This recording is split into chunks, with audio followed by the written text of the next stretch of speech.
I want to welcome our colleagues from Australia in this ministerial meeting. It's the first one that I've done as in my time here in the last year. Obviously, the same is true for Secretary Hegseth, and I want to welcome both the Foreign Minister and the Deputy Prime Minister for Defense for both joining us here today. This is an incredibly strong alliance.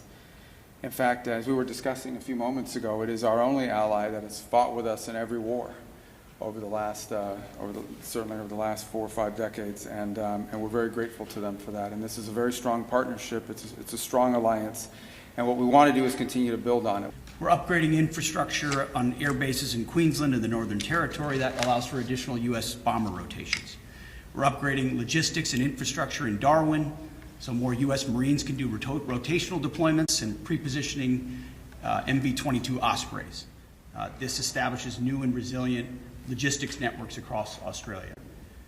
We're deepening our cooperation on the defense industrial base, cooperation on guided weapons production and lethal capabilities, 2-year roadmaps on Australia's guided weapons and explosive ordnance enterprise, groundbreaking cooperative actions on things like GMLRS, guided missile launch rocket systems and precision strike missiles, and we're working toward co-production and co-sustainment of hypersonic attack cruise missiles, co-sustainment air-to-air missiles, cooperative programs across the board, including Mark 54 torpedoes. We're also building on the historic framework and critical minerals cooperation that's been mentioned already by President Trump and Prime Minister Albanese, signed in October. Critical minerals and rare earths are a huge part of ensuring both countries can operate the way we need to in that region and around the world.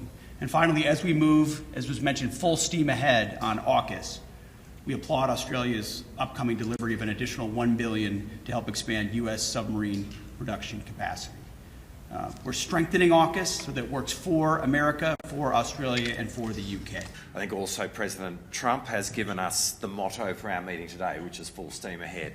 And it is very much full steam ahead in terms of the alliance, in terms of the progress on AUKUS, in preparing ourselves for the establishment of the Submarine Rotational Force West at the end of 2027. That is a significant moment in the journey of AUKUS. But right now we've had an increased number of visits of US nuclear-powered submarines to Australia, including the USS Vermont, which has been at HMAS Sterling over the last 6 weeks or so, where it's undergone the most extensive maintenance that a US nuclear submarine has undertaken outside of the United States. And we are really pleased with the progress that we are seeing in terms of building Australia's capabilities to ultimately be able to operate our own nuclear-powered submarine capability going forward.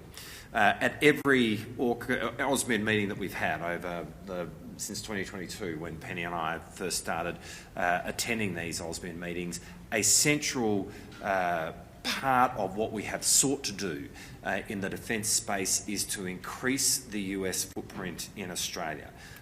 And this AUSMED will be no different, as Pete has just taken you through, be it infrastructure which enables greater bomber rotations in Australia, or be it what we are doing in terms of enhancing logistics capability of the United States in Australia, having more American equipment be stored in Australia, for example, the Ospreys.